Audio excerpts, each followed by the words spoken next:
Hello, আসসালামু আলাইকুম viewers. আজকে আপনাদের সাথে আমি গরুর মাংসের কালো ভুনা রেসিপি শেয়ার করব। আপনারা সবাই কম বেশি এই রেসিপিটার নাম শুনেছেন, হয়তো কেউ রান্না করতে পারেন বা পারেন না, তাই ভাবলাম আমি যেহেতু পারি আপনাদের সাথে একটু শেয়ার করি। তো ঠিক আছে, চলুন রান্না করি। এখানে আমি 1.5 কেজি পরিমাণ গরুর গোশত নিয়ে নিয়েছি, হাড় চর্বি সহ।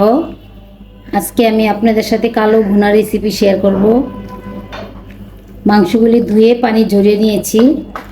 এখন আমি একটি পাত্রে এগুলো তুলে নিচ্ছি। দিয়ে দিচ্ছি প্রায় হাফ কাপের মতো পেঁয়াজ কুচি, 3টি তেজপাতা দিয়ে দিলাম। তেজপাতাগুলো একটু ছিঁড়ে দিলাম।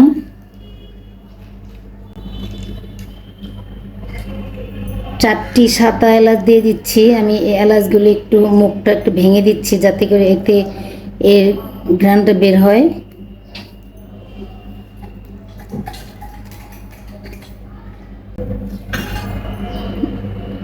দুইটা কালো এলাচ দিয়ে দিলাম। এলাচ দুটোকে একটু থেতলে নিয়েছি আমি। দারচিনি দিয়ে দিচ্ছি 3টা, আমি একটু ভেঙে নিছি। লং দিয়ে দিলাম 4-5টি। কালো গোলমরিচ দিয়ে দিচ্ছি 5-6টি। তারা মশলা দিয়ে দিচ্ছি 2টি। কাবাব চিনি দিয়ে দিচ্ছি 8-10টি। জয়ফল গুঁড়া দিয়ে দিচ্ছি 1/4 চা চামচ। জর্তি গুঁড়া দিয়ে দিচ্ছি 1/4 চা চামচ। পেঁয়াজ বেরেস্তা দিয়ে দিচ্ছি প্রায় 2 টেবিল চামচ। স্বাদ মতো লবণ দিয়ে দিচ্ছি। ধনিয়া গুঁড়া দিয়ে দিচ্ছি 1 চা চামচ। হলুদের গুঁড়া দিয়ে দিচ্ছি 1 চা চামচ। শুকনো মরিচের গুঁড়া দিয়ে দিচ্ছি 1.5 চা চামচ। এখানে আমি একসাথে আদা রসুন পেস্ট করে নিয়ে নিয়েছি, ওইখান থেকে আমি দিয়ে দিচ্ছি 1.5 টেবিল চামচ। সরি, 1.5 টেবিল চামচ না, 2 টেবিল চামচ। সব শেষে দিয়ে দিচ্ছি তেল। এই তেলের মধ্যে আমি এই পেঁয়াজগুলো বেরেস্তা করে রেখেছিলাম, ওই তেলটাই দিয়ে এই সমস্ত মাংসগুলো আমি মেখে নিব। কালা ভুনার একটা বিশেষত্ব আছে, এই মাংসে প্রচুর পরিমাণে মশলা দিতে হয় এবং খুব ভালো করে মিক্স করে নিতে হয়। তাই এখন আমি এই মাংসগুলো সবগুলো একসাথে মিশিয়ে নিচ্ছি এবং খুব ভালো মতো মিশিয়ে নেব, যাতে করে প্রত্যেকটা মাংসের গায়ে গায়ে মশলাগুলো ঢুকে যায়।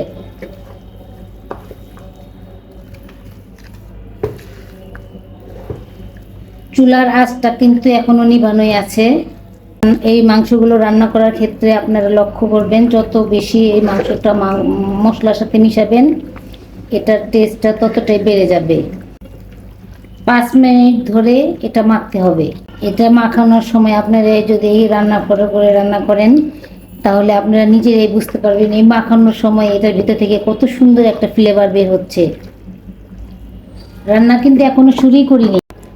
এখন আমি চুলাটা অন করে দিলাম এবং হাই হিটে চুলাটা দিয়ে দিচ্ছি। এই পর্যায়ে আমি এই যে মাংসটা মেখে রেখেছিলাম সেটা এখন ঢেলে দিচ্ছি।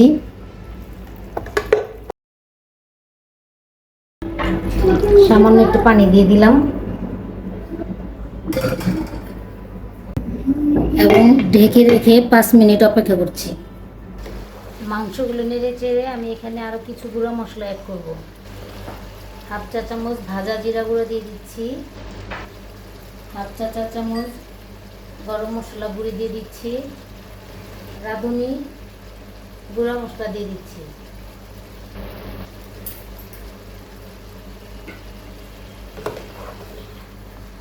এগুলো খুব ভালো করে একটু মিশিয়ে নিচ্ছি।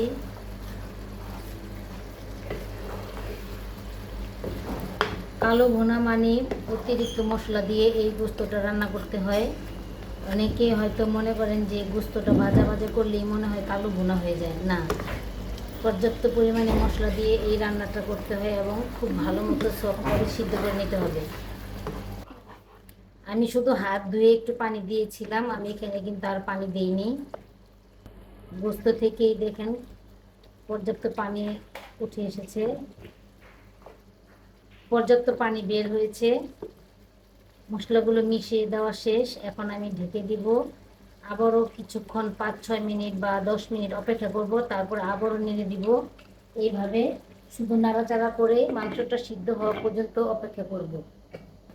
এখন এই মাংসটা সিদ্ধ হওয়ার জন্য আমি চুলার আঁচটা একটু কমিয়ে দিব। চুলার আঁচটা ছিল আমার 22 ওয়াটে, এখন আমি দিব আরও 18 ওয়াটে এখন দিয়ে দিব। ইউটিউবে অনেক আপুরা বলে থাকে যে কালা ভুনা করতে নাকি খুব বেশি পরিমাণে মাংস লাগে। এই কথাটার মধ্যে একেবারে যুক্তিহীন কথা। মশলার পরিমাণ ঠিক রেখে আপনি হাফ কেজি পরিমাণও রান্না করতে পারবেন। কালা ভুনা রান্না করার ক্ষেত্রে আপনারা অবশ্যই একটা জিনিস লক্ষ্য রাখবেন, কোনো মতেই জানি এটা পুড়ে না লেগে যায়। যেহেতু বেশি মশলা করে এই রান্নাটা করতে হয়, সেহেতু একটা নিচে লেগে যাওয়ার সম্ভাবনা থাকে।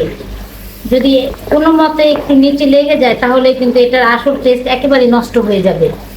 এবং কিছুক্ষণ পর পর এটা নাড়াচাড়ার মধ্যে রাখতে হবে। আমি গোস্তটা চুলায় দেওয়ার পরে কোনো রকম পানি দিইনি, ওই যে সামান্য একটু হাত ধোয়া পানি দিয়ে দিয়েছিলাম।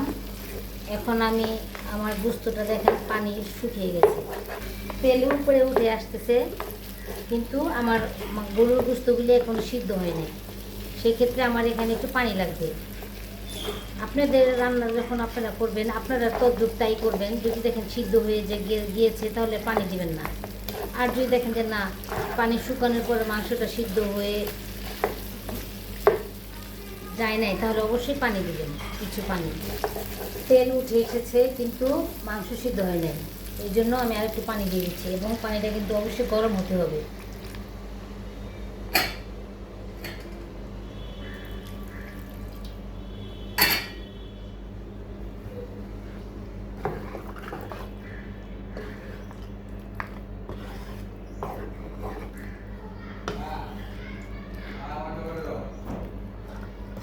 বলক আসার আগ পর্যন্ত আমি চুলাটা আবার একটু বাড়িয়ে দিচ্ছি।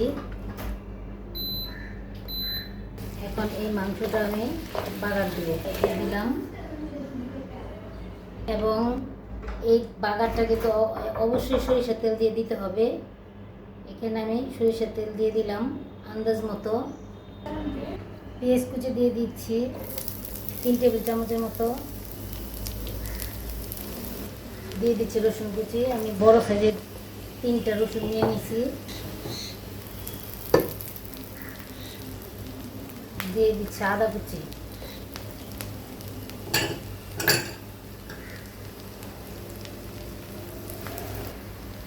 আরও দিয়ে দিচ্ছি 4-5টা শুকনো মরিচ। এটা একেবারে অপশনাল, দেখার সৌন্দর্যের জন্য।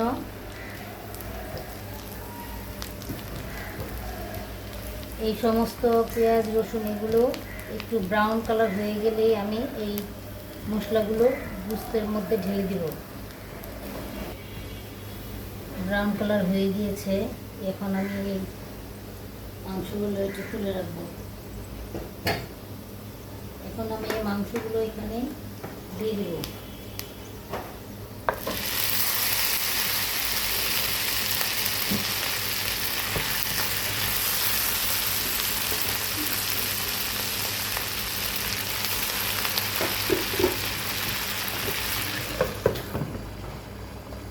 বাগার দেওয়া মশলাগুলি এখন মাংসের সাথে মিশিয়ে নিচ্ছি। 1/2 চা চামচ জিরার গুঁড়ো দিয়ে দিচ্ছি, আবারও 1/2 চা চামচ রাঁধুনি গুঁড়ি, গরম মশলা গুঁড়ো, কিছু পেঁয়াজ কুচি দিয়ে দিলাম।